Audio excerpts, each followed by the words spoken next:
L'actualité de dimanche, la manifestation contre le mariage pour tous, qui a surpris beaucoup d'observateurs.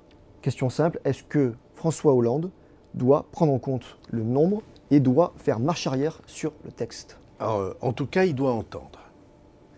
Il s'est passé quelque chose dimanche que je n'attendais pas. Je n'imaginais pas qu'il y eut autant de monde à cette manifestation. Parce qu'on aura beau triturer les chiffres dans tous les sens, il y avait une marée humaine. Or, vous qui êtes dans les médias, vous témoignerez avec moi qu'on n'en parlait pas. Il y a pas. Autant la manifestation du 13 janvier, qui a été une grande manifestation, mais on en parlait. Il y avait depuis des mois, des semaines, une mobilisation très forte. Pour cette manifestation-là, non. C'est donc la preuve qu'il y a un sentiment profond et qui n'est pas méprisable dans le peuple français autour de ce sujet. Je vais défendre à nouveau devant vous cette idée. Il y avait un chemin pour résoudre les attentes qui ne soit pas un chemin de clivage et d'affrontement dans la société française. Nombre de couples homosexuels, ou en tout cas d'homosexuels, attendaient que pour certains de leurs couples, il y ait reconnaissance et droit. Sans mariage. Et le mot de mariage, on pouvait trouver une reconnaissance et des droits sans le mot de mariage. Alors, je sais très bien que c'est une revendication, mais je pense qu'on pouvait persuader de la compréhension nécessaire et de l'adaptation de la loi, tout en tenant compte de ceux, nombreux, on l'a vu, des millions de personnes, des millions d'hommes et de femmes, des millions de familles, qui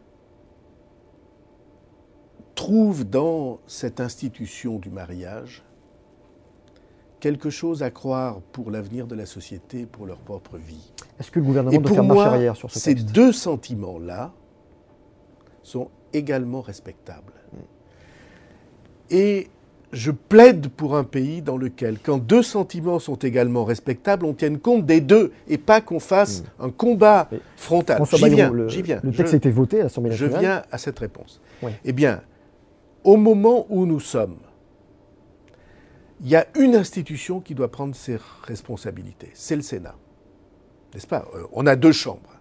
Donc vous appelez le Sénat à ne pas voter le texte? Non, j'appelle le Sénat à entendre ce qui se dit et à trouver dans l'élaboration du texte des signes, des prises en compte, notamment sur la filiation, puisque vous savez, il y a un grand débat sur la constitutionnalité de la filiation. Je ne veux pas revenir là-dessus. Puisque le Sénat est la chambre, nous dit-on, de la sagesse, qui a plus de recul, il faut que ce soit lui, au stade de la délibération où nous sommes, qui entende. Donc concrètement, les millions de personnes. Il faut supprimer la mesure pour l'adoption, par exemple. Il faut supprimer.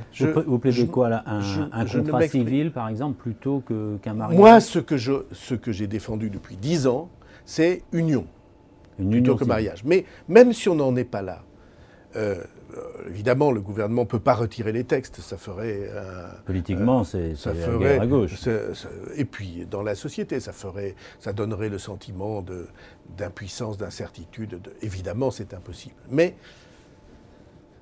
que soient prises en compte les raisons de ceux qui étaient dans la rue dimanche et de tous ceux qui se sentent en phase avec cette expression.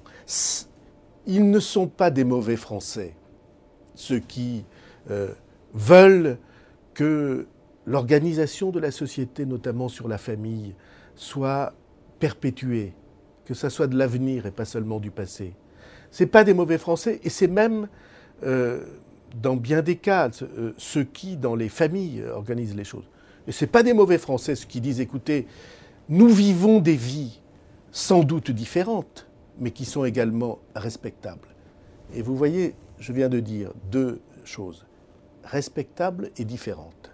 C'est pourquoi je pensais qu'un statut qui respecte, accepte, prenne en compte, reconnaisse, donne des droits, et en même temps